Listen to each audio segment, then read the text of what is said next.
Okay, welcome everybody to this Sunday's WIN meeting. Today, the theme of the meeting is the housing issue focused on Romania. And as a speaker, here we have Aneka Vince, if I pronounce the name correctly.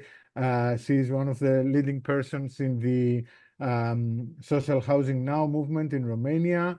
And also she's also an academic and is taking up some of these issues in her work. We recently met, and they are doing a very important work in Romania over this issue over the last 10 years or so. So I'll leave the floor to her to introduce the issue, and then we can proceed in the discussion. Thank you very much, Nikos. Thank you for all of us, for all of you for having me here.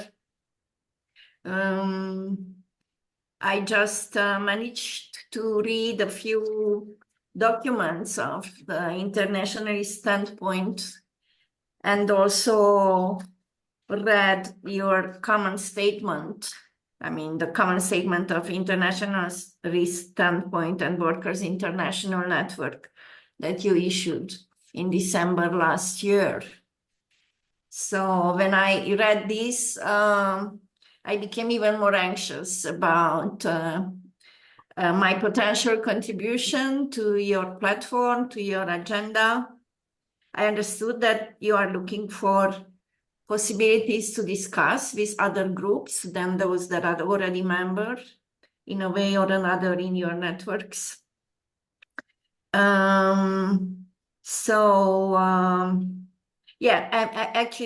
Hopefully I can add some ideas regarding how to mobilize for a socialist alternative, or more specifically, how to think about a socialist alternative to capitalism through to housing. I'm as Nikos said, I'm also an intellectual, a public intellectual.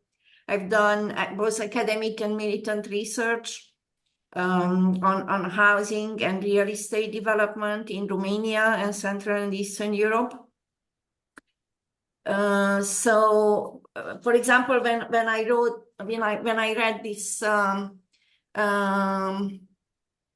text that the Internationalist Standpoint launched in January 2022, so 2 years ago, and also some of the very quick read through the other documents of Internationalist Standpoint, I realized that the issue of housing is totally missing by now from the agenda. Nevertheless, because you invited me, I assume that you all agree that politicizing on housing is very important for looking for a socialist alternative to capitalism, but also for an internationalist organizing. Why I'm saying this very briefly? Because housing is central to any political economy, so it's very central for capitalism. Housing is a domain for capital accumulation, and also housing is a terrain on which exploitation is going on. So it's not only the labor force, which continues to be exploited in capitalism, but also people's housing needs are exploited by investors, real estate developers, institutional investors, but also maybe small owners of property, residential property, who all exploit actually people's housing needs. The fact that housing is a fundamental human need, and due to the fact that all over the globe there is a very the stock of public housing is more and more shrinking, Therefore, housing is accessible mostly to the market, which makes actually the housing needs very vulnerable to exploitation. Obviously, there are differences between countries in what regards the public housing stock. For sure, Romania and former Central and European countries, which have a state socialist legacy in their history, are actually doing worse in these matters. Their public housing stock being very much reduced in the past 3 decades. And yeah, somehow the former state socialist housing regime was a laboratory for changing it into one of the most market-dominated housing regimes in Europe. So this is one reason why we should discuss about housing when we are looking for a socialist alternative. If housing is such a core issue in capitalism, this means that we should think about how changing the housing regime can have a contribution to change the whole political economic structures. Housing as a field of production, but also as a field of social reproduction. Secondly, why is it important to speak about housing matters when somebody believes in the need and potential of international organizing? Because as we all know, global capitalism since a while, in the past 3 decades, but not only, because this phenomenon started to happen earlier, even in the late 1970s, with the principle of free movement of capital. So this affects also housing. So basically, real estate capital and financial capital, which intersects with real estate capital, actually flows everywhere freely and unregulated across borders. So therefore, you know, today it's impossible to think about changing a housing regime of a country without changing the rules which actually create these possibilities for real estate investors, for example, to freely move from one country to another and actually slowly integrate the whole globe and formerly non-capitalist territories into their sphere of interest. So and obviously this is a very difficult matter. So how to organize internationally to combat these powerful global institutional investors, landlords all over the countries. And because housing is so central to capitalism, and because struggling for another housing regime is so difficult, therefore I'm convinced personally that this should be part of a larger effort. So housing movements cannot do anything on their own. They should build partnerships or even more comradeships, or be part of larger thinking, revolutionary and organizing for a socialist alternative. So it's very important, and I guess people from former state socialist countries, including myself, can have a contribution to this endeavor also because we can bring on the table of discussions the legacy of state socialist housing regime. Obviously, the strong anti-communist attack, which is ongoing at least 3 decades, also in our countries, make us very vulnerable, I may say, when we start speaking about the positive achievements of state socialist housing regime. Obviously, we are very quickly tagged as nostalgic of Ceausescu's era. So basically, it's very hard, to even open up a discussion like this and try to say that one may learn something about the state from the state socialist legacies because of these very strong anti-communist feelings and practices in our countries. Personally, a few months ago, I tried to write an analysis about the financial background of the state socialist housing regime, because I was very interested to reveal how was it possible that the socialist state could create and use substantial budget funds, money for producing 3 million housing units in 30 years or so. Public housing units, I mean. So now it's not time for presenting details about that. But yeah, it's a good way to learn something, from our past and to see how those financial mechanisms might be put again into practice when we think about definancializing the housing sector, for example. That's a matter which concerns very many people nowadays. Okay, so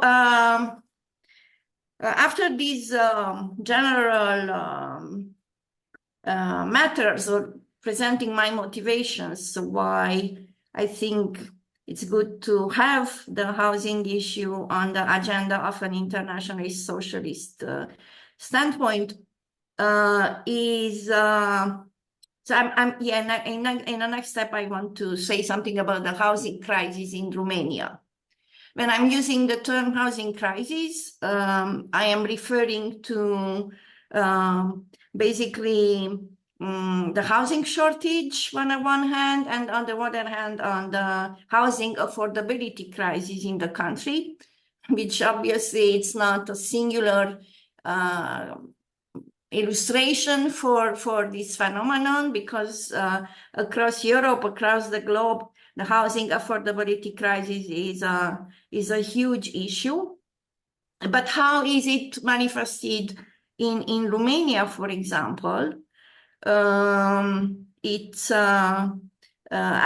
was thinking to give some figures to reflect on this. For example, if we compare the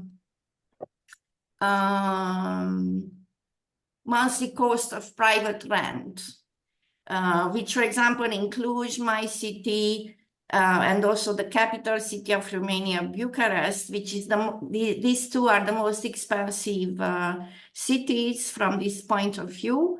Like an average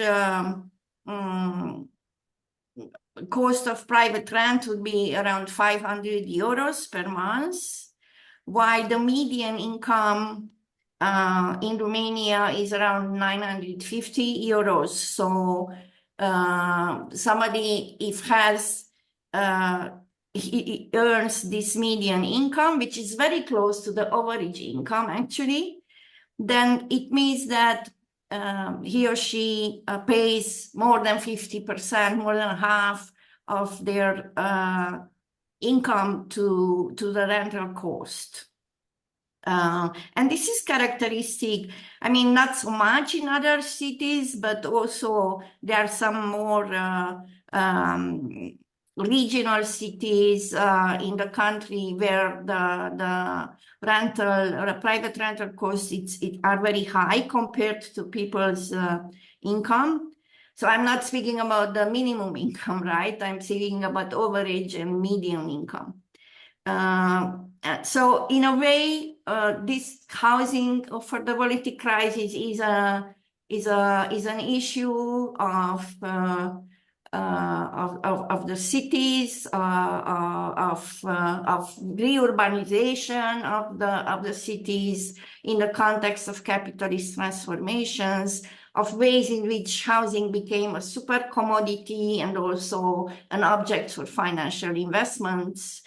So basically in these big regional cities, which were somehow privileged by capital, that was attracted to these localities, which are also called magnet cities or competitive cities, which actually means that they are able, this is the World Bank discourse, which names these cities like that, or growth poles, which are able to create a friendly business environment and to attract investors, among them real estate investors.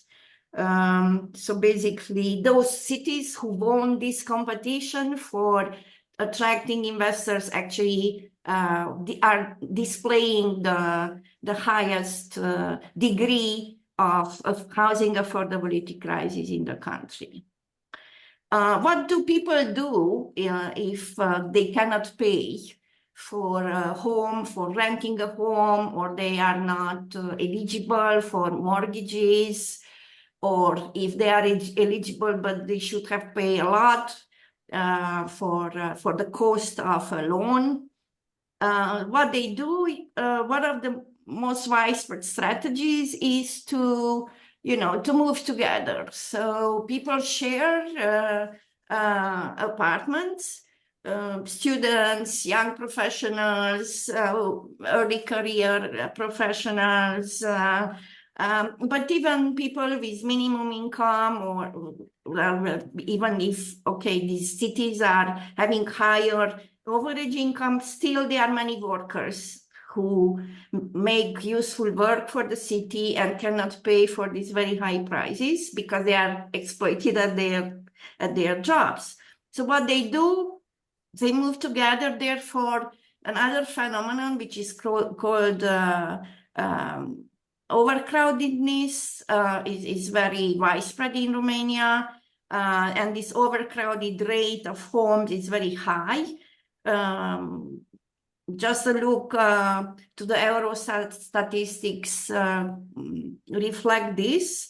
While at the level of the EU, in the total population, the percentage of those who live in overcrowded homes is 17%. In Romania, is 40%.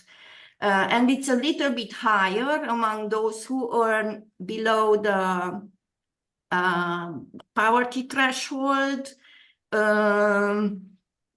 Like half of those who earn or who are in risk of poverty are actually suffering of this overcrowdedness of the homes where they live.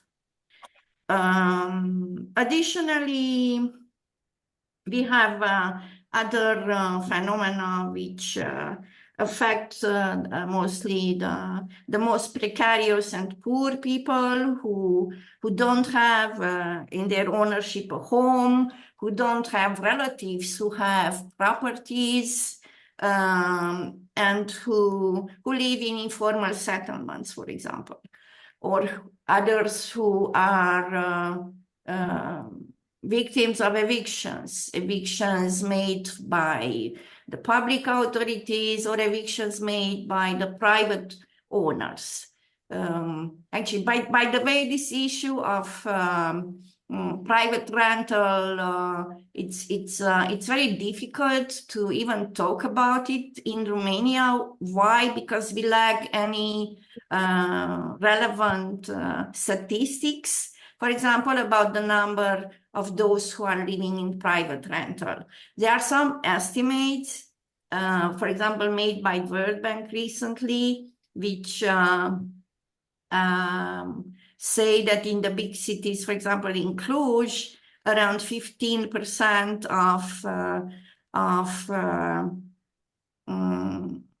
people who live in the city live in private rentals, and 40% of the residential units in the larger metropolitan area are rented on the private market. But these are only estimates, so actually the legislation regarding private rental is very soft and allows the owners not to declare and not to be obliged to have a contract with the renters. Yeah, what I wanted to say with this, I guess it's that also due to this, it's very difficult even to follow, who is evicted by a private owner. Respectively, if you don't have a contract and the private owner kicks you out, you don't even call that eviction because you haven't had a legal base for staying here, for living there. So what we observed in the past 5-6 years were evictions from public housing, because we still have in Cluj, for example, a public housing stock, but very, very small, below 2% of the total housing stock is public housing. I'm not entering into details here. What does it mean? But yeah, we witnessed several evictions from some of these municipally owned residences. Actually, one of such evictions was the occasion which actually triggered the local housing movement in 2010, when there was a big mass eviction, like 350 persons Roma ethnicity were evicted from a centrally placed location in Cluj and forcibly relocated nearby the landfill of the city, where the municipality built to them as an alternative, so to speak, some so-called modular houses. So, yeah, with this, maybe I go to the third section of what I planned to present, and this is the local housing movement in Cluj, but also the housing movement in Romania. So the matter of eviction was not only triggering housing or a movement only in Cluj, but also in Bucharest. So in Cluj, we have the Căși, ACUM, social housing now movement. We named it as such only in 2015, 16, but before the name occurred, which reflects that we are actually struggling for the increase of public housing, because in Romania, social housing is public housing. But before that, starting with 2010, we started to express some revolts, as I said, around and against forced evictions of Roma people. Therefore, anti-racism was very important political message for us from the very beginning. So actually, at the beginning of our mobilization, which was a mobilization of, I don't know, university professors, researchers, students from Cluj, together with the Roma people who were victims of these evictions. So the very first, as I said, political message and idea of ours was that we have to fight against institutional racism represented by the municipality, right? But in time, we learned to approach the causes of evictions and the causes of housing crises in larger terms, and we started to analyze housing policies, how the politics of housing changed after 1990, how this resulted in the radical decrease of the public housing stock, how actually by this the state created opportunities for the capital to have more investment opportunities in housing, for example. So how the state policies actually contributed to the creation of the housing market and to the creation of the market, generally speaking, through these measures. And then especially in the past 7 years or so, so since 2015, right, which is a period of economic growth, so to speak. Maybe you heard about some figures about Romania, how spectacular economic growth the country displayed after the former financial crisis, so basically after 2015 or so. So this period of time was actually the period when real estate development became very, very strongly visible, and investors made more and more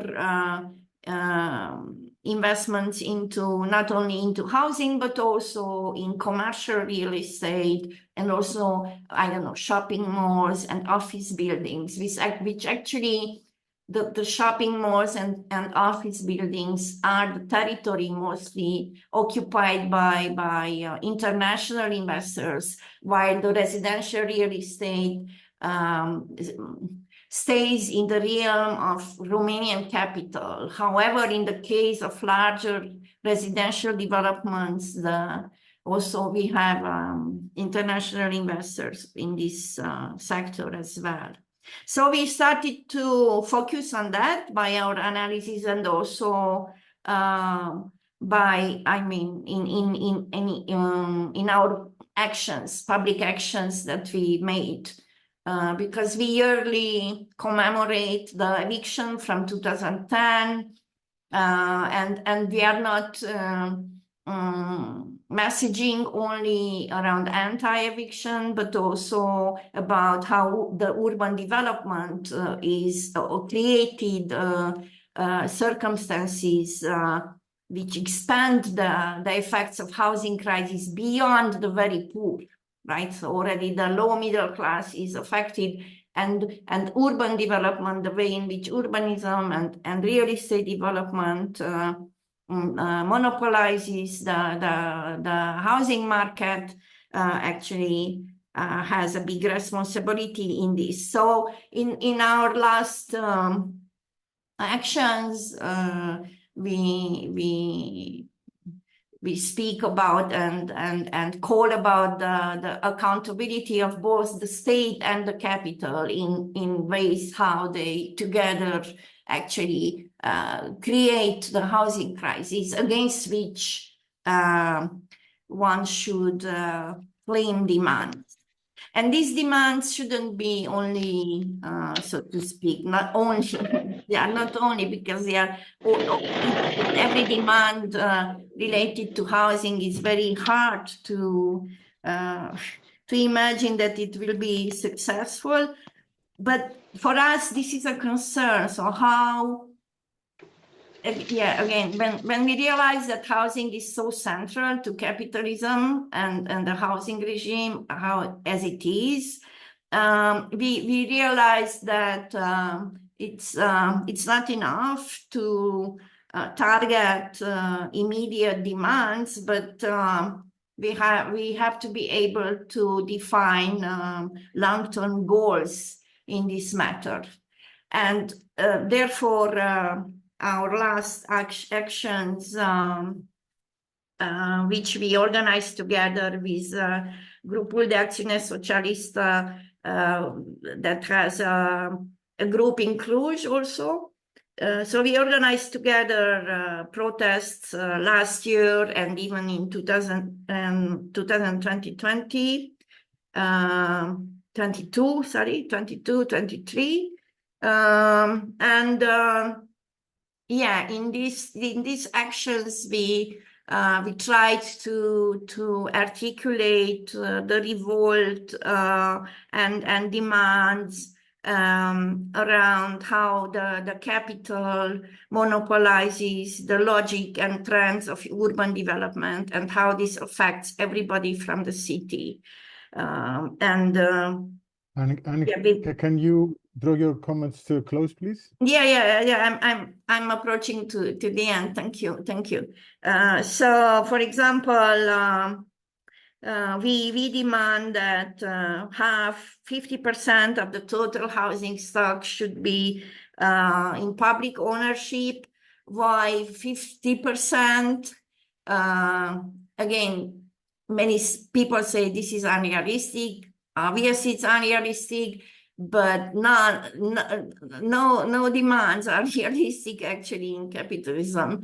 So therefore, 50%. Why? Because you need to have a significant amount of public housing in order to also have effect on the market. So to extract as much housing units as you can from the influence of the housing market. Then we targeted the real estate developers. So basically, obviously, the question how to increase the public housing stock. For example, if the private developers are the only ones who construct and who have land because all the public land was privatized, or the former industrial platforms were privatized and bankrupted. So they basically regenerate those platforms. So if they are the only ones who produce housing, then expropriation would be a solution for increasing public housing. So no, if the state says, I cannot construct, I'm not able, all this discourse about the weakness of state when it has to do something for public benefit. The state always is weak when it has to do something for public benefit, but it's strong when it has to support the capital. So we say 25% of what real estate developers produce should be expropriated, becoming the entering into the ownership of the municipality and rented out as a public housing, which we also add should be democratically organized and administered by the tenants. So not only the municipality, but tenants unions should also have a say on how this public housing stock is administered. Okay, so we focus on this. Obviously, the control of private rent would be also continuously an important demand. So the regulation of the market, to an extent or another. And yeah, several other demands, which, for example, claim that urbanism should regain its old public function, the students, because, for example, Cluj is a university town, so very much relies also its economy on students, and there are no public dormitories, and that also has an input into sustaining the private rental sector. Okay, so maybe this is enough, Nikos. Thank you for all of you to listening. Yeah. So thank you. Thank I you, am Annika, looking, and much. we are looking for comments, discussions. There are Yes, other Romanian colleagues here and also from Cluj who could participate.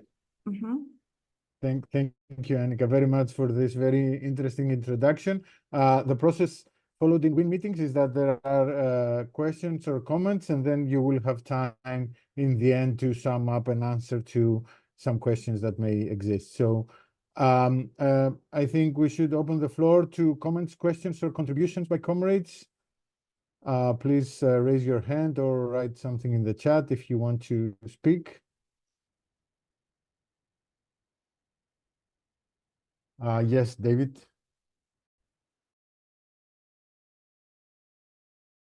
You should unmute, David.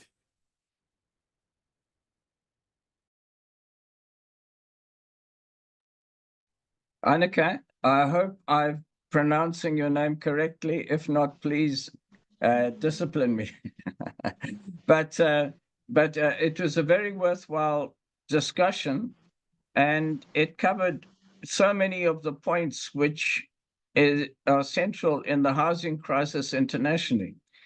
Take us back to the writing of Engels on the housing question, where he was arguing that it is impossible under capitalism for the working class to have decent, healthy housing, and that the building societies, the idea that you could have cooperatives and collect money, was actually not a solution under capitalism. At the same time, I want to raise a question which comes very much from South Africa as well, where we have very oppressed layers, is that most of the working class wants to own their own house because they have been denied ownership, they've been denied a place in the city, and so they want to be able to own the house and have that document to state that they are permanent. And that goes straight on to the next question I'd raise. The second point I'd raise is that the land question is so tied up with the housing question. It's virtually one and the same thing from the working class's point of view.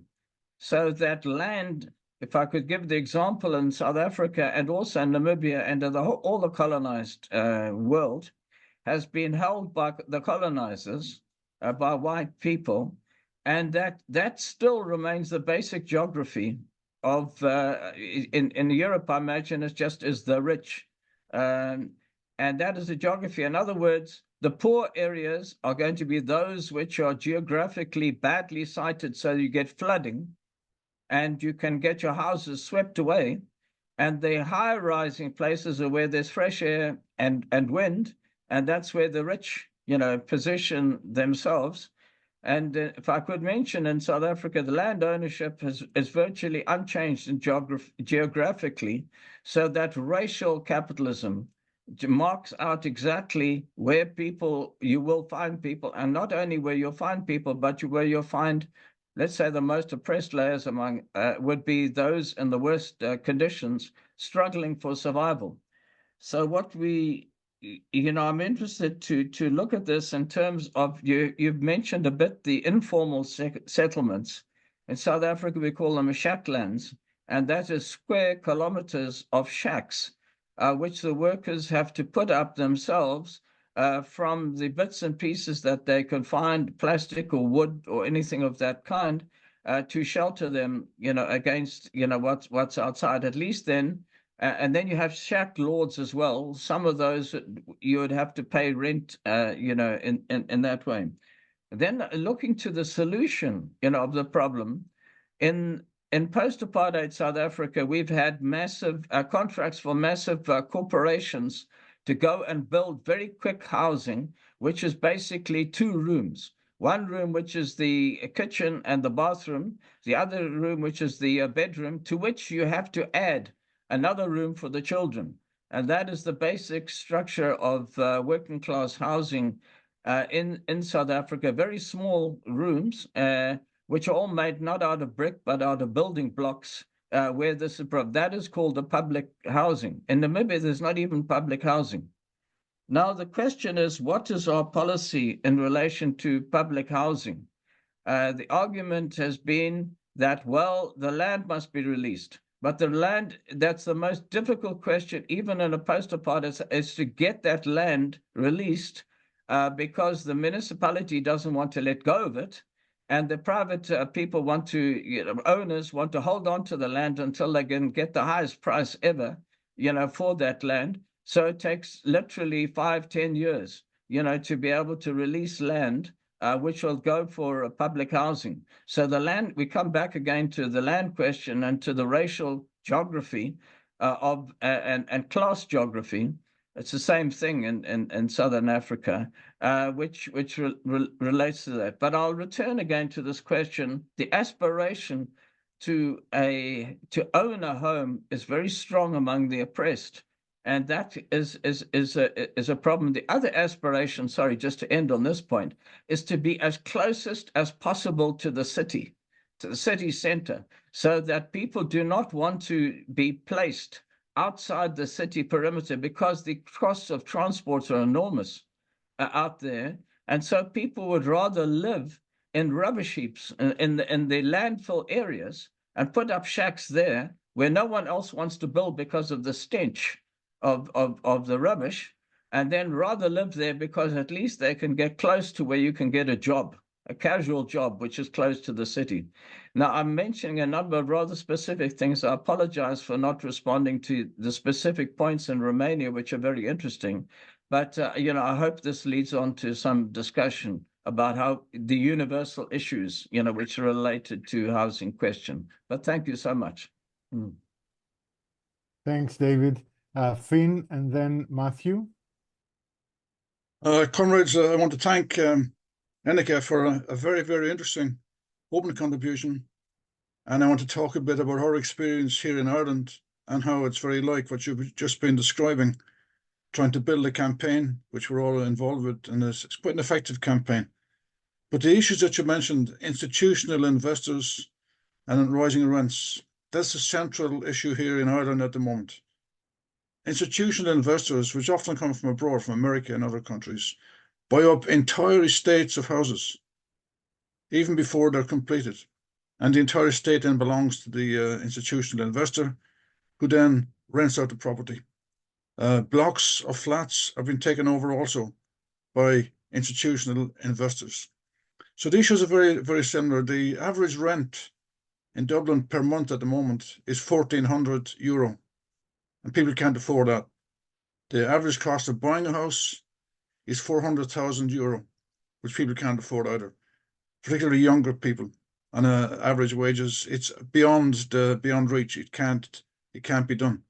Now, the thing I want to refer to next is there's a very good record of public house building in Ireland, also in the UK. Some very, very good estates, very extensive building programs by municipalities and agencies have been created in Ireland and also in Britain. But they were all sold. They were all sold off. And the property which was owned by the municipality or by government agencies was given sometimes to the person living there, but also sold off in the private market as well. Now, I'm not sure there's the same kind of psychology here as in every other country. The reason why people want to buy homes here is because of the security. There is no security in the private rental sector. And the only way to have that security is to own the home yourself. But there was a time when these estates that were being built by municipalities provided that security. And the rent was what's called differential rent, which was linked to the income in the household. And people were quite content to live in property they didn't own, in the knowledge that the security of tenure that went with that was adequate. Why would you want to spend money buying a house if you were properly catered for in a good, decent estate? Now, there were garden estates and very attractive estates built by the municipalities here. And what happened was that the agency or the municipality hired the builder and hired the various skilled trades to build the houses, but the house and the estate belonged to the municipality. What's changed now is that the private developer owns the property and makes the decisions about tenancies and so on. Now, there are two agencies involved in house building which are parasitic and should be got rid of. The developer, for example. What the developer does is the developer goes into a bank, borrows some money, then with that money, then hires a building contractor, buys the land, has the house constructed involving skilled labor. By the way, the developer does nothing. The developer doesn't lay a block, doesn't set the electrical systems in, doesn't create the plumbing, doesn't dig the foundations, doesn't paint the property, doesn't even market the property. They hire bodies to do that. Now, a public body can do all of that. The developer is parasitic. The role of developer should be abolished. There should be no such concept in modern society as what's now known as a developer. It's a parasite. The land question is more complex.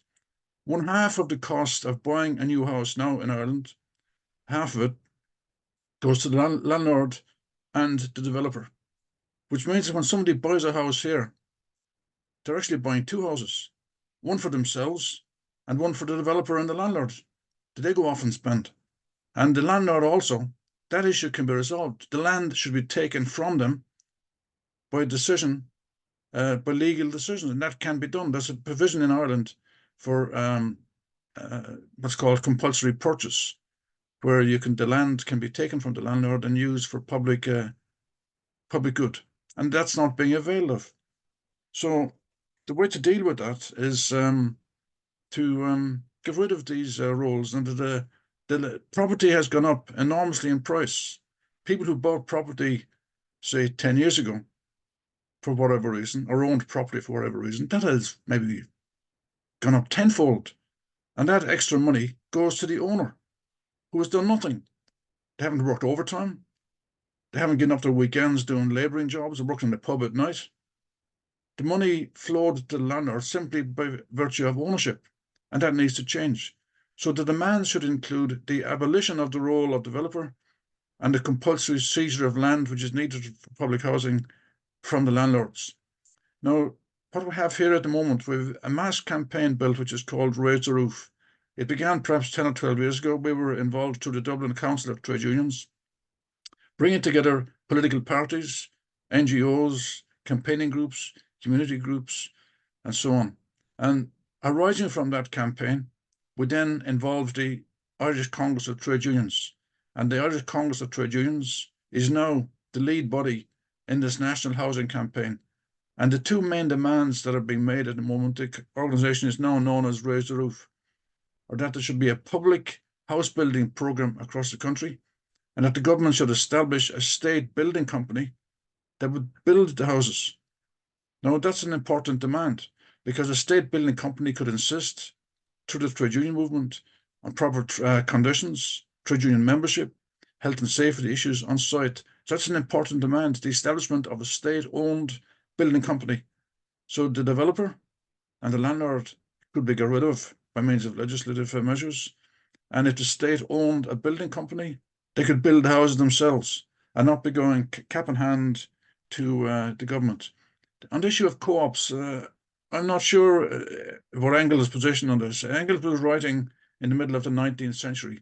Things have changed significantly now. There are a number of successful co-ops which build houses and sell them at the cost of that goes into the actual construction itself.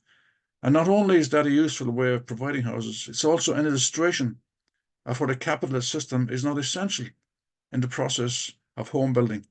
And we could emphasize the importance of the co-op. The house that I lived in when I first came to Dublin was a co-op house. It was built by the trade union.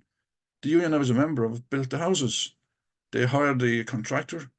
They built the houses. The houses belonged to the union. And then they allocated them to people who wanted to avail of the offer. So the idea of co-ops is a very useful illustration. And like I mentioned earlier, this issue of ownership is no longer a key question. If there's security of tenure and guaranteed tenure, which can be done under the municipality procedures, then why would somebody go away and try to find €400,000 to buy a house? I mean, if you have a decent place to live and is properly maintained by maintenance services from the municipality, the issue of ownership doesn't arise. The reason South Africa is different. I'm not applying this across every single country. There's different histories. But in Ireland, people were proud of the local authority houses they built, that they lived in. In the UK in particular, there's some beautiful estates built. I've been reading some works on this in recent times. Some beautiful estates constructed by the local authorities right across the country, in London and many, many municipalities. Beautiful areas. And we have them in Ireland, we have them in Dublin. A short walk through the city from the north side to the south side, you pass these lovely estates that were built and lovely blocks that were built. They're not all just cheap, loads of concrete thrown together. They're quite attractive buildings. They were done by serious architects who were committed to public service. But they were all sold. So now when you walk past these buildings, they belong to a private owner now. So what was the municipality is now in the hands of private owners. And one of our demands must be to eliminate and to abolish private ownership of these estates. I'm sorry, Nikos, I've gone on too long, but I was inspired by the notion that Enika's experience in Romania is very much like our experience here. And we've managed to build a campaign around the trade unions and so on. And just one final point. A resolution that we agreed on this campaign about housing, about public ownership, about public building, and about land being used for public purposes.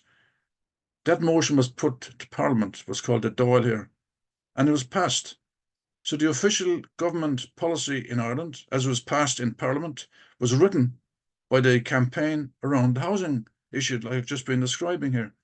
Of course, a Dáil or a Parliament motion doesn't compel the government to act on that motion. That's a question of pressure. But it was actually agreed in the House of Parliament to carry out a policy which we actually in the housing campaigns wrote. Thank you for letting me go on, because I'm sorry for taking so long, but it was a very inspiring and very interesting contribution by Enika. Yes, I agree. Yes, Matthew, and then if other comments want to speak, please raise your hands. Okay. No, I just wanted to really add to what Finn has just said, that actually, of course, the other function of property developers is to bribe the planning authority. And then it's actually, a fair part of their expenses is to make sure they can build where they want to by various methods, which are frequently not the places that everybody else wants them to build, but that's not the matter. And the other thing, of course, that's happened here, of course, in Britain, has been the use of the methods of handing over public housing to either to sell it off to the tenant, and then of course the tenants will then sell it on, and you wind up with a situation where huge amounts of property is now in the hands of speculative landlords in one way or another, or actually to hand it over to what are termed housing associations, which of course are basically fronts for the banks in reality, and so it works like that. I think the thing I really was interested in is the effect of migration, because obviously what's happened in the former Stalinist countries, of course, is the accession to the EU has allowed a large section of the population to leave, and actually what we're seeing is obviously people moving. In the world now, is of course considerable numbers of people moving around because of the state of the places they live in, and so we got obviously the interesting thing about Romania, of course, is the actual decline in the population. So you've got people moving to work, allied obviously to very low levels of fertility. So you don't have nearly so many children. So the population has actually declined, and that's also happened in other of the former Stalinist countries as well. And what we're then seeing, obviously, is that you're then seeing obviously replacement by people from further east. So I mean, it'd be interesting to know, what the effect is of what's happening in Ukraine. I mean, you've got huge numbers of Ukrainian refugees in Romania. And Poland and elsewhere. So this is it's that movement of people, and that then of course makes it more difficult for people to organise, and also takes out a large chunk of the younger section of the population who are generally more active in any case, and then creates a situation where people moving, working in one place and maybe seeking to buy property in the country they come from, and so on. So it becomes more complex in those terms and more difficult to organise politically. And I'd be interested to know what the effect of that is. Thanks. Thanks, Matthew. Ken, and if there are any other comments want to speak, please raise your hands. Thank you, and thank you very much, Enrico, for that contribution. I'd be interested to know how widespread your movement is within Romania. I mean, you've mentioned Cluj and Bucharest, but somewhere like Timișoara, for instance, has that been engaged in it? And have your ideas spread, for instance, to Moldova, for example? So I'm just curious as to the spread of this movement that you've described to us. Thank you. Okay. Now the comment has raised his or her hand, so I can say a few things. I think Annika's contribution was really interesting, and it opened up a number of issues that we should discuss further regarding how to relate the housing issue with the general, in a transitional way with the general fight against capitalism. I feel that the housing issue can be an issue of international campaigning, since, as it's clear also from this discussion, a lot of problems are common, and there are many similarities in different parts of the world. At the same time, of course, there are differences. For example, in Greece, there are no big developers owning big amounts of flats. So mainly, it's like some people owning one or two houses and renting them out. So the situation with how to deal with that gets more complex. The problem, in Greece, there was there was a big, until the crisis, the debt crisis, there was a big percentage of home ownership, like 85%. So there wasn't a big housing issue, but this changed because of the crisis. Like building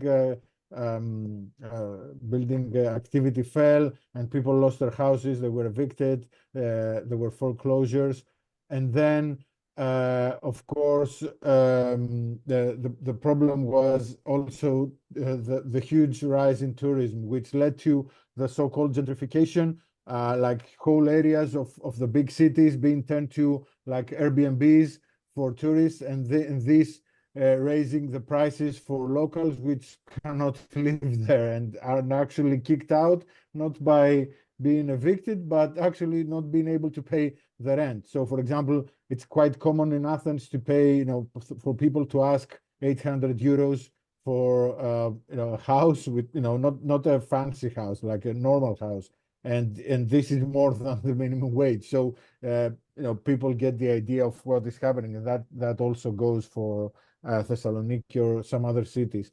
So there has been a kind of a movement here, not a movement actually. There has been a discussion going around on the need to for tenants to get organized, and actually last week there was a meeting in Thessaloniki for the first tenants union to be created, and I'm raising the idea here because I found it interesting. It's an important method of organizing. I know that in Ireland there is a tenants union. I think it's called CATU, if I'm not mistaken. Yeah.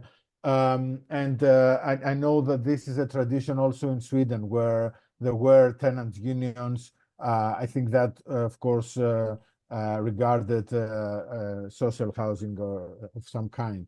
So I think it's an important issue to raise on whether we can be involved in this kind of campaigns. And then, of course, it's the issue of demands. I mean, David raised some aspect of this, and Annika, of course, mentioned that. So, for example, in Greece, regarding the problem, some years ago, we raised the idea that there should be a kind of like quota of the number of Airbnbs that each neighborhood can take, because if they become all Airbnbs, then the prices go through the roof. Or we even raised the idea that the municipality can create its own like renting system, which someone could go there and rent, and then the profits that come out of this go to public housing projects.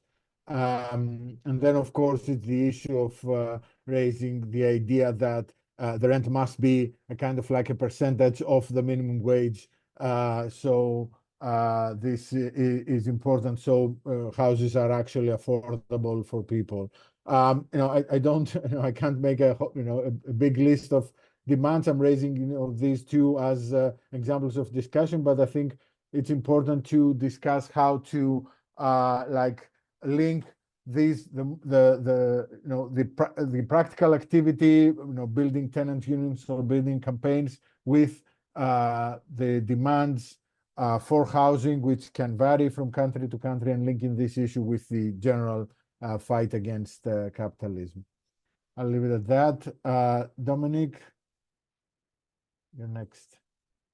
Yeah, I just wanted to raise a couple of points, just following on from Finn's thing about municipal or national housing setup with a building organisation. That's what used to happen in England. In Manchester and other cities, you'd have a direct works department.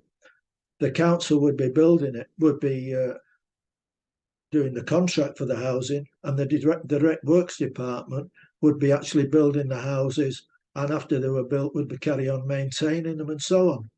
And I think one of the big aspects of that, which I think is certainly a problem as far as I can see in England, is the lack of training of building workers that's going on, because the capitalists are not interested in paying for training. All they're interested in is somebody building a house for them, and then they can charge what rent they can get away with.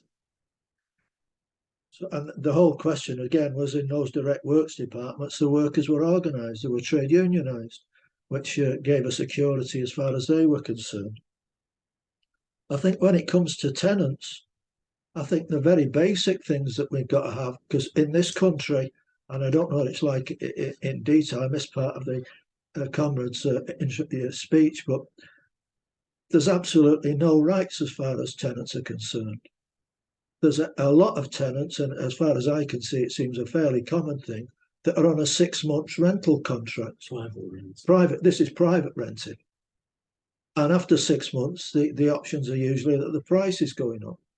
Now, if you've got a family with children and they're at a local school, the disruption that's going to flow from that is really bad. So I think with private rented tenants, you've got to start raising the question of tenants' rights.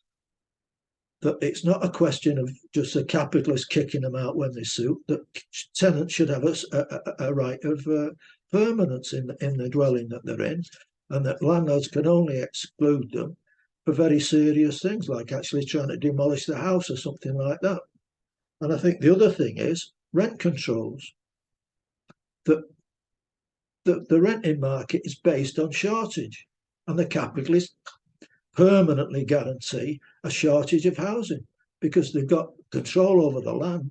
You've got building firms that have got what they call land banks that they're not building on because they want to feed the housing through, so that you've still got a permanent shortage. They've just got a monopoly in that situation.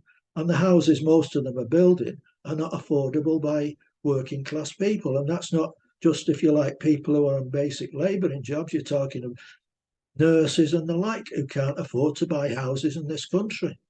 So those are a couple of demands I think that I think you've got to take on board.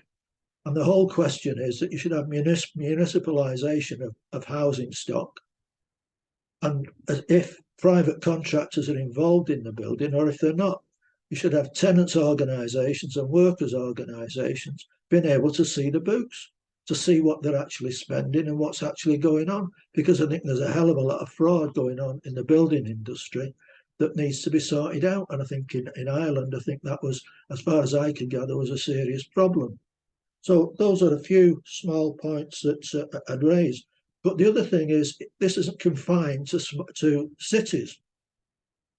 Small towns and villages, particularly in pretty areas like seaside resorts and nice country areas, are finding a real shortage of houses because you're getting people from the cities who've got the money buying a second home for their holidays and things like that. And the local community can't afford to live there. They've got to move out. So I think, I'm sorry it's a bit bitty, but those are a few things I think need taking up. Okay, comrade, thanks. Any other comrade wanting to speak?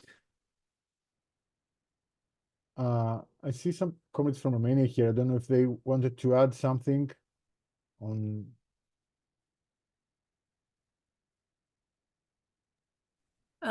So I'm afraid I did not hear you well. So No, I'm just saying there are some other comrades from Romania here. If I'm saying if they want to speak. yeah, that would be nice. Or other comrades, if other comrades want to add something.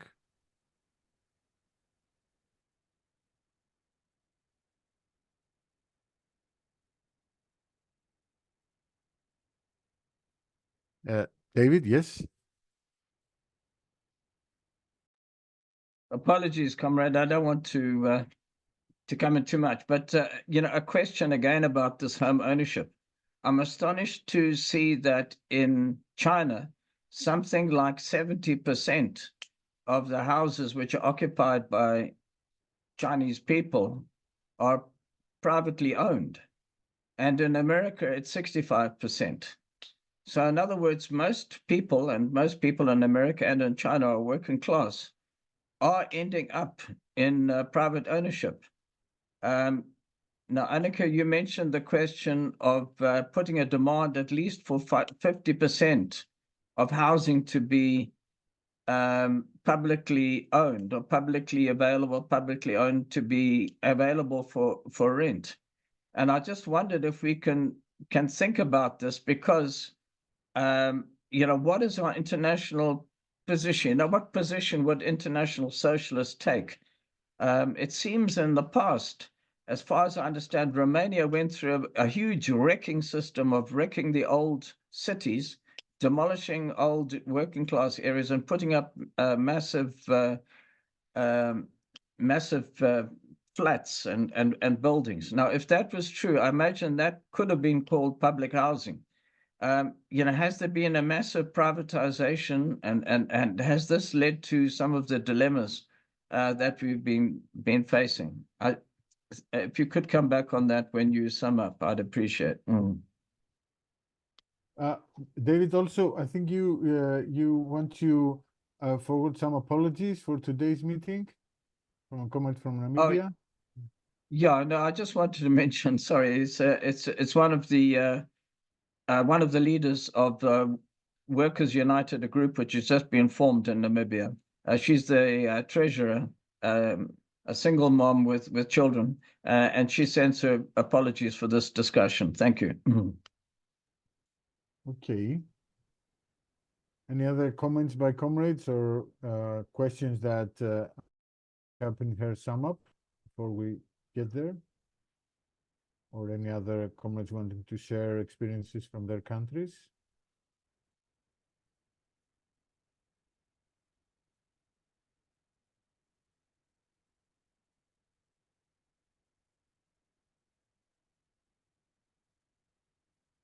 Okay. Okay, if not, I propose we go to Annika for the sum up, if there's no other comment wanting to speak.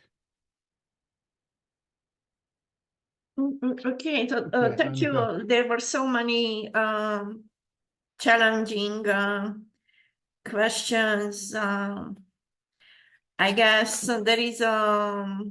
there was a common concern across all the comments, additions, which is the diversity of housing regimes across countries.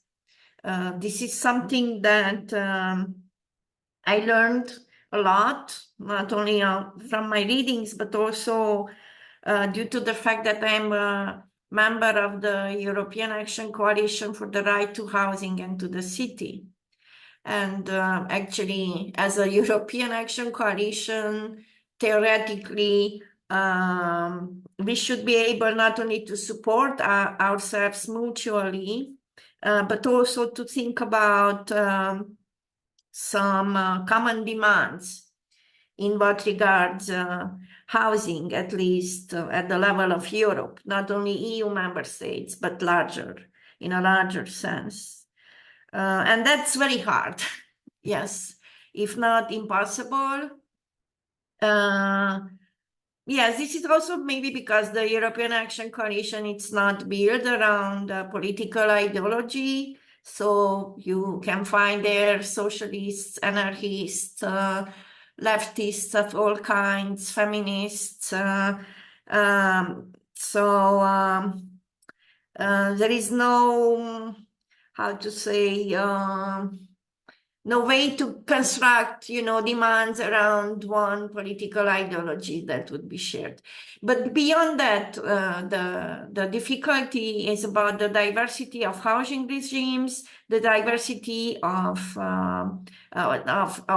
past housing regimes, of what, for example, social housing and public housing means in different countries. And this is not a semantic meaning, it's a political and economic significance and meaning. And yeah, it's about the possibility to demand something which is common for all the countries is a big question. And again, the question to whom you address your demands. Right, because even if we look at the European Union, its institutions claim that they don't have a say in the member states' housing policy. Housing policy belongs to the sovereignty of member states. Nevertheless, the European Commission has a lot of measures belonging to its economic policies, which has an impact on housing, but an indirect impact. So it would be logic to demand from the European Commission to change its economic policies in a way that would support public interest in the housing sector. But that would mean rethinking the whole Maastricht Treaty regarding the free movement of capital, the regulation of capital movement across country borders, would mean redefining this Stability Pact, which we know controls very much how much public fund is spent by member states. Or the competition law. So a lot of basic EU regulations in the sphere of economic sector would be needed to be changed. So therefore I say, even if we know whom we demand at international level, we have to go beyond housing, because there are a lot of, again, measures, policies which indirectly affect housing. But I agree with Nikos and everybody who said, and you even listed a number of demands which can be considered to be put on an international agenda. But I would add that for a socialist standpoint, it would be important to also think about long-term goals. And that's again very difficult, now to balance the reformist immediate demands and the revolutionary long-term goals. How you make an equilibrium between these two sets of thoughts and actions. But in long-term goals, this would be, I guess, our mission or duty, or how to say, those who assume a socialist standpoint, to think about the socialist long-term goals in terms of how the housing sector could be changed. And this takes me to the issue of home ownership. David came back even twice on that, but also other comrades mentioned it as something very widespread, from US through Europe to China. And we all know that home ownership is a political construct, is a structure of tenure, but it's also an ideology which was pretty much promoted by decision makers exactly to support the private production of private housing and through that the capital. Nevertheless, I understand totally, because I also hear this here in Romania, that people who are faced with residential insecurity, they consider that home ownership is a way to secure their situation. But actually, that's also the official discourse, you know. You should become a homeowner because then you can control your life. The official discourse obviously is a trap, because if you take a mortgage, you really lose the control on your life and you don't gain more control on it. But going back to those who are insecure in their private rental or maybe even public rental, the ideal of home ownership seems to be important, and we cannot contest that. So if one wants to articulate working class demands, then has to be aware what the workers want, including those who want home ownership. And this can take us to study more how home ownership functioned in state socialist regime, for example. In Romania, too, we had a huge percentage of homeowners at national level.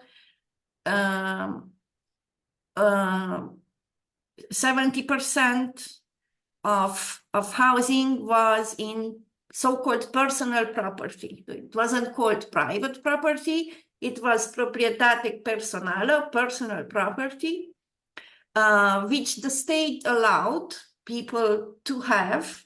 It was even a constitutional right. It recognized the right of citizens to have a personal property, for example, a home. And that was why, because the system needed to mobilize all the possible resources in the society to provide homes, you know, for the socialist economic development plans, industrializations, most importantly in the cities. So in a way, homeownership naturalized ever since, but also the public rentalship was considered something very taken for granted or natural. Nobody thought that they will lose their public rental whenever, you know. So, but I say that maybe when we think about keeping homeownership, because, well, that's in a way logical for many workers, then we should think about models for homeownership that could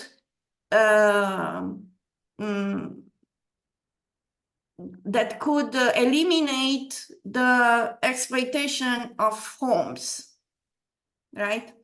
And in state socialist Romania, that personal property on home was controlled by the state. Obviously, not everybody liked that. I mean, the homeowners probably didn't like that. But the state took care that the personally owned housing units will not be commodified or will not become speculative issue on the socialist market, so to speak. They could be sold, but for example, somebody could own only one property. So, and this limited very much the potential of turning homeownership into speculation on the market.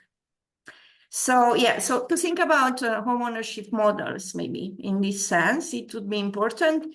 But I guess, yes, that the alternative, the secure public rental sector, as Finbar said, would be a good alternative, maybe a predominant alternative to the current unsecured private rental sector. How, then what else here? How to think about, how you mobilize. I mean, how people mobilize actually themselves across their class or beyond their classes. I guess that's, again, a very challenging question, because nowadays working class is very fragmented, right? So in Romania too, having such a high percentage of homeowners, there are many working class people who have a home, who own a home, but they still can be poor, right? They can still have very low income, and unless they sell their home and remain without it, then owning a home for them, it's not a source of wealth, only potentially, theoretically. And it can be passed to the next generation, obviously. But still, what I want to say, the homeowner workers would be very, I don't know, what is your opinion or experience in this, how the homeowner workers could be mobilized for increasing public housing sector. Which would be the arguments for regarding their children, regarding other comrades, regarding social and political solidarity, or what, Then again, so that is what I want to say, that within the working class we have a fragmentation according to people's status on the housing market. So there can be private tenants, public tenants, homeowners, all workers. How do you mobilize them for some common demands? Or, I don't know, maybe for a set of demands which wouldn't be necessarily the same, but could be complementary, I am thinking. And in this sense, it's very important also, I guess, in terms of mobilization, to connect to trade unions. We also tried that,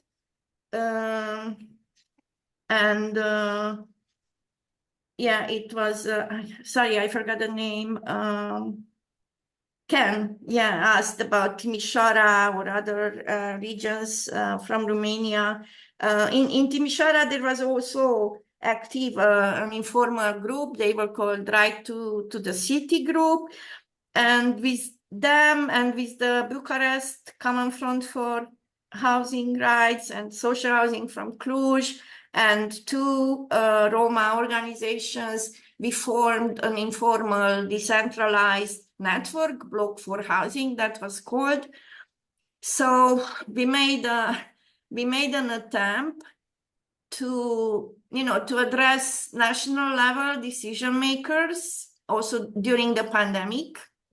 And we had some campaign also 1 year before the pandemic, trying to target the trade unions and to discuss with trade union leaders about how housing demands could be integrated into the demands of the labor unions, right? So so I have this experience, a little bit of that. Like, they were union leaders who considered that they should not consider this as a separate demand. They should demand higher salaries, and if people would have enough salary, they could afford to have their home, whatever type they want. We tried to explain this, systemically speaking, this is not the strongest position. So, but there was some labor union who agreed, to try to combine labor rights with housing rights. Actually, a very socialist demand, because during state socialism, at least in Romania, labor rights and housing rights were very much connected. So this is something that we can also think about, internationally speaking, as well. Yeah, so the question of how we construct the political subject, which is mobilized, and the worker as tenant, or the tenant as worker. So to think about the political subject that can be or could be transformed into revolutionary force in these long-term goals of an internationalist socialist movement. So, yeah. Another question I wanted to say, Nikos mentioned the case of Greece and the high number of home ownership before the crisis, the 2008-2009 crisis.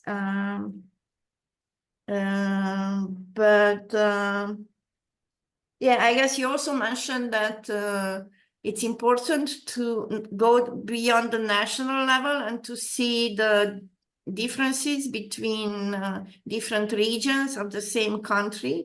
And this is another matter that a socialist ideology and the socialist movement should think about, and that is uneven development. So how uneven development reflects in the housing question. As I tried to say, in Romania, due to this uneven regional territorial development, we have the big cities where there is a housing shortage. There is below 1% social housing stock, again, in public ownership. And we have localities where there are empty homes because people left, because there are no jobs, there is no economic activity there. So the depopulation of particular areas and the overcrowdedness of other areas should be also concerned, because, yeah, when you mobilize, you have to mobilize across territories, not only across classes. By the way, classes, back to classes, I guess, how do we think, could we think about redefining the distinction between working class, middle class? Would that be a good path to take? Like, all the workers who are considered as middle class, they can be low middle class, they don't own means of production, so they sell their labor force for a job, can have a little bit higher salary, and they have a higher social status and educational background, but still they are the working class. And the way in which capitalism today, at least in Romania, functions is that it puts into contradiction or into competition this middle class with the low-income working class people, and somehow due to this, even those low middle class people who are struggling to pay the rent or struggling to pay the mortgage are ashamed to go together with low-income workers demanding rent control or demanding public housing, because the system was smart enough, to associate the need for public housing or rent control with something shameful. And this is, again, I think, something that we can work on, how to change these dominant ideologies and people's mindsets about what is, to be ashamed for, or and it's so stupid, in Cluj also, when you can hear all those popular comments or opinions coming from not so very rich people, or maybe, again, low middle class people, who proudly say that if you cannot pay for the cost in Cluj, you should leave. Because, it would be a matter of proudness that the city is so expensive. So why is that a matter of something that you have to be proud of? Why not access to public housing and affordability of housing should be something that you have to proud of, by the way, your city. So all these urban imaginaries and politics of urbanity could be also on our agenda. Annika, can you please wind up, because I see Yes, there's yes. So some comments that I want to... I stop here. Yeah. I like very much, I still mention this, the state building companies. I mean, that is also our idea, you know, to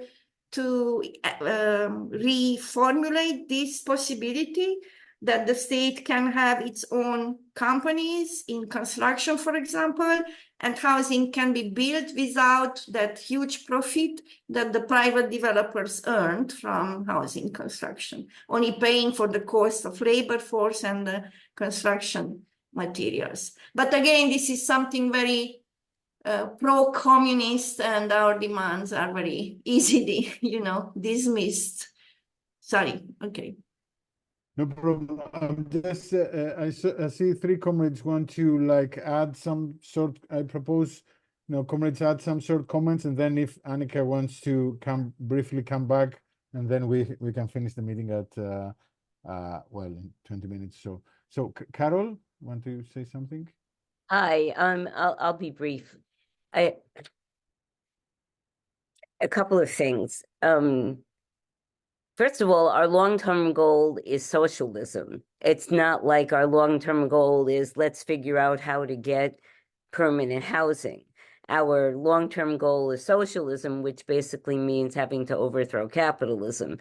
In our short-term goals, though, should be, and I agree that we have to push the trade unions to demand not only higher wages so that people could afford rents, but also that there be public housing built for working class people. I mean, the fact that there are 90,000 or more people in New York City, which is where I am, that live on the streets, really says something about the need for public housing. And that's forever growing because there's a lot of migrants that are coming in. And so all of this stuff is connected. You can't separate out what's going on in Latin America and other countries and imperialism with having to build public housing and making sure that you don't pit people against each other, is that there's enough public housing for everybody.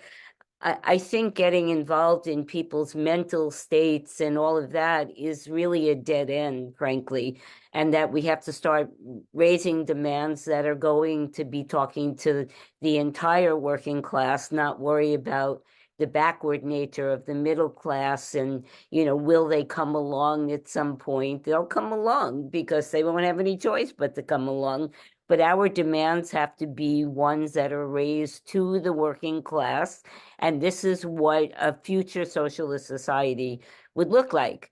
Lenin, when when the peasants demanded land, I mean, he wanted cooperative, land ownership.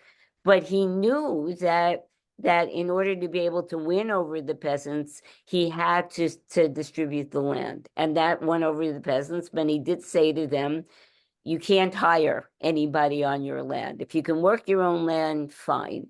But that was a short-term goal. That was not a goal. It was a short-term expedience that he had to develop in order to be able to get to his long-term goal, which is socialism.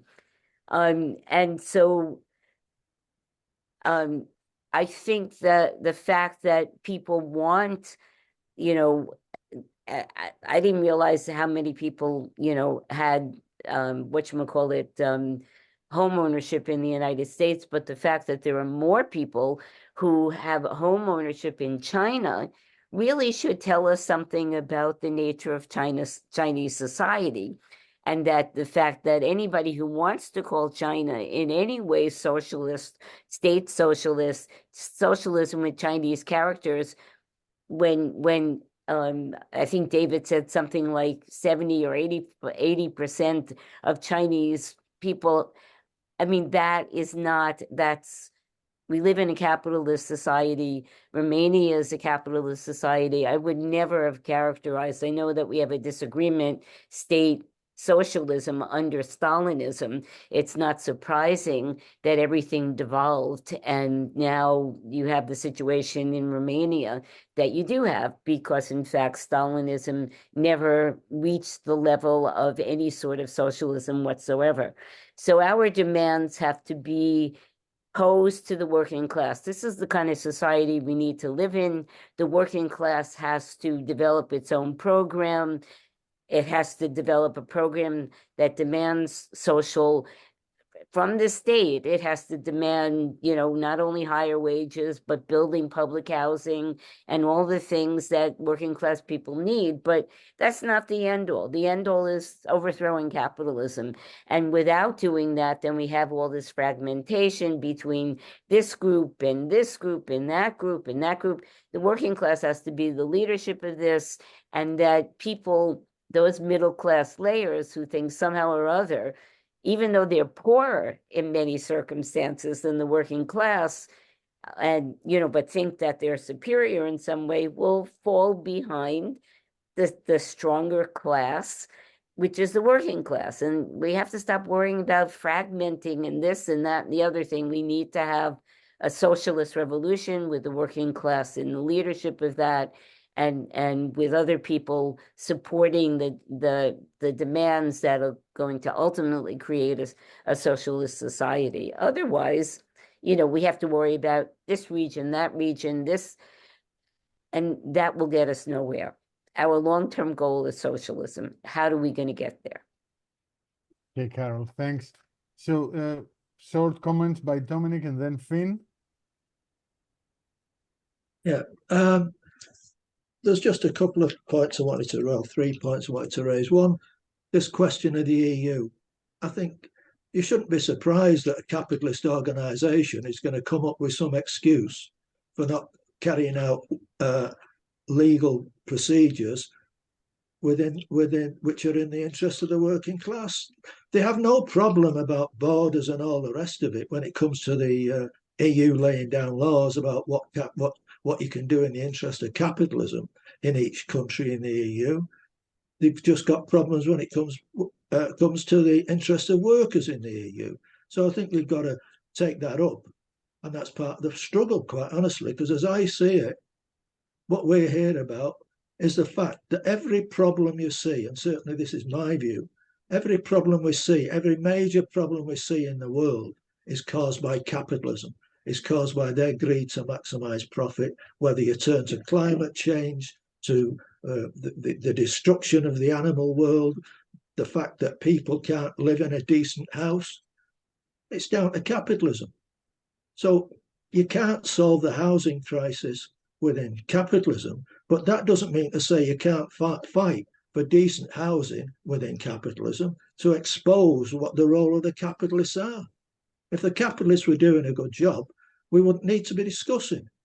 The whole point is they're just parasites on society and just need to be removed.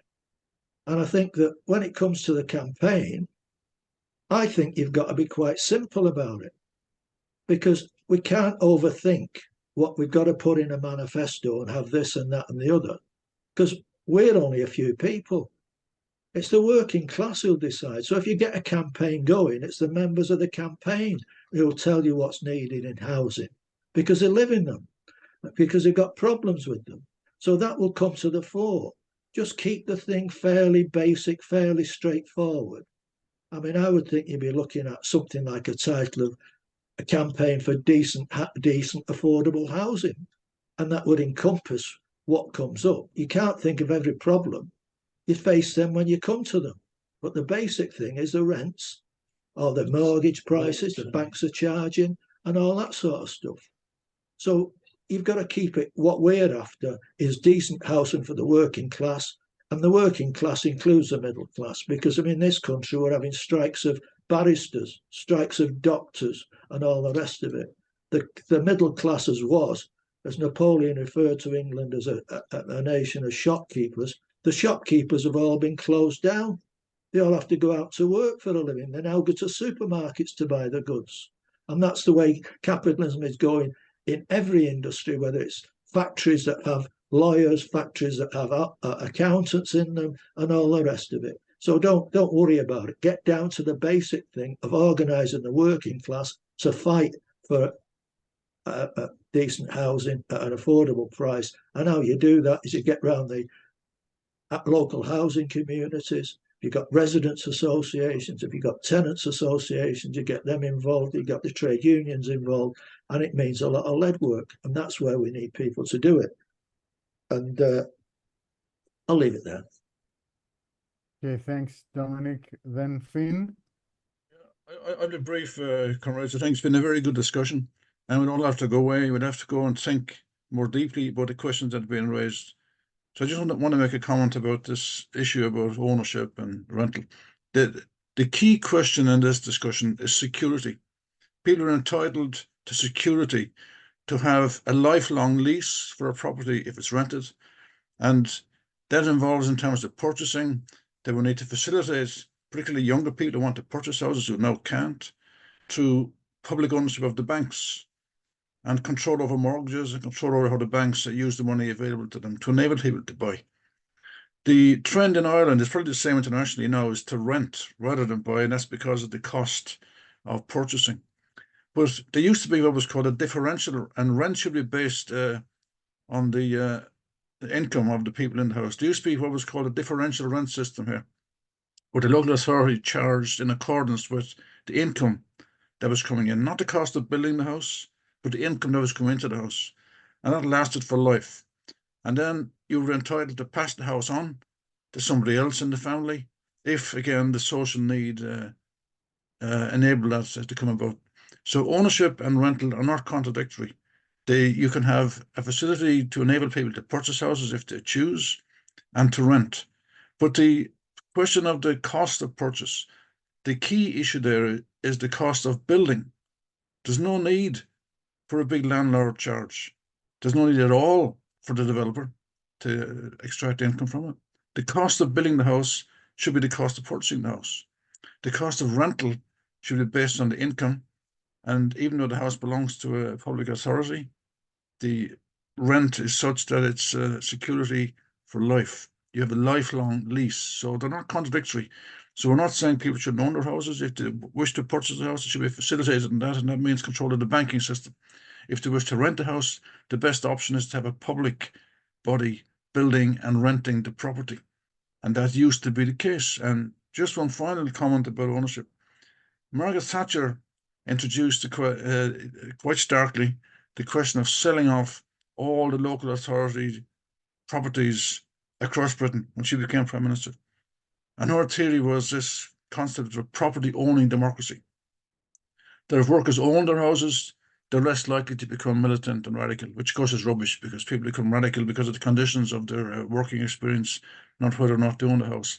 But that was the thinking behind Margaret Thatcher's policy of selling off all the local authority properties. And now we have to put a stop to that. That needs to end. And if the local authorities sell a house, which wouldn't be opposed to in principle, then they must build another house. If they sell a flat, they must build another flat.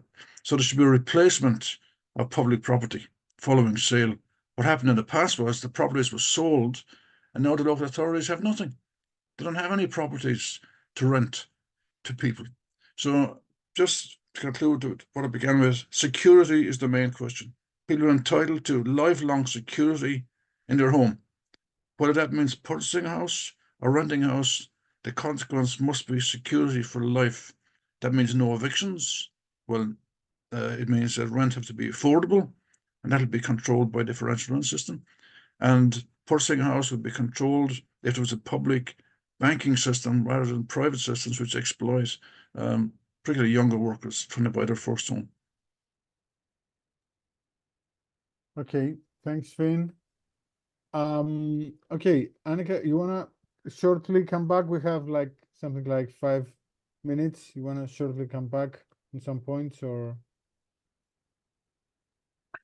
Yeah, thank you. It's a huge responsibility to come back to all these ideas and to be smart and mobilizing at the same time. I would go back to my starting idea, which was acknowledging that housing is a terrain of capital accumulation and relations of exploitation. So in this sense, I also stressed what Dominic mentioned in his last comment, that the current housing crisis cannot be solved within capitalism. And this is the starting point from where all our difficulties as housing movement it is rooted. The question if we can do anything to, as Finbar said, at least increase people's security in terms of housing, whatever forms that would take. I'm sure that it's not the housing movement which will make the socialist revolution. So I was just sketching out some ideas why, for us, when we are thinking about constructing a political solidarity within the working class, we encounter these issues, you know, of fragmentation and of how people's labor position is intersected with their housing status, and this creates a lot of combinations and willingness or not willingness to be together with others for housing related claims. But again, I'm very much convinced that the housing movements can be only a very, very small part of larger societal initiatives and mass organizing for socialism as alternative to capitalism. And besides that, there are many housing movements which don't define this goal for themselves. So in a way, I would say, back to Finbar, maybe, that there are many housing grassroots groups which react always to what is happening at the grassroots and demand, they demand what actually people whom they work with demand. So they don't have some long-term goal in this sense or political target, but reacts to the now and here stuff. But besides that, I'm sure that an internationalist socialist organizing should put on its agenda housing, and with this, I guess I'm ending, to try to, to do this, not only try to formulate immediate demands in a way that would not be in contradiction with the long-term goals.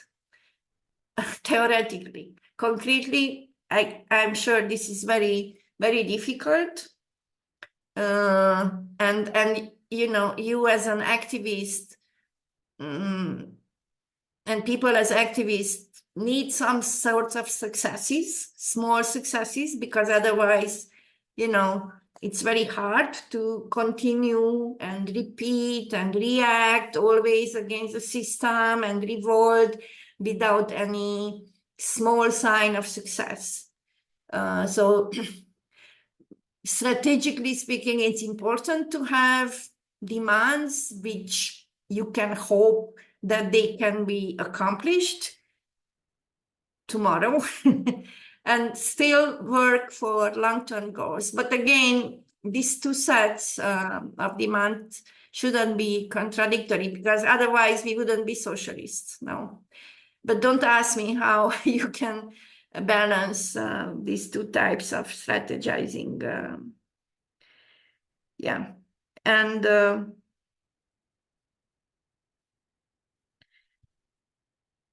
yeah, I guess this is where I would like to end.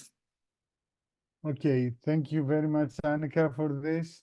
I think it was a very good discussions. We learned a lot about housing movement in Romania, but the general discussion about housing is important. And just to say that the way to link everyday struggles with the struggle for socialism is like an everyday painstaking task that we don't have answers to, but we try to do it through the Marxist method. So I think we should close this Workers International Network meeting today. I think it was really good. Just to announce that next meeting will be on the result of the elections in Taiwan, which is really important as it has become a focal point of the US-China battle for world domination. We will have comrades from Taiwan leading off on this and presenting the situation from the ground. So I think it's really important. So I think we're closing the meeting now, comrades. Thanks, Annika, and thanks for all the comrades that are here. Bye. Thank you. Keep in touch. Bye.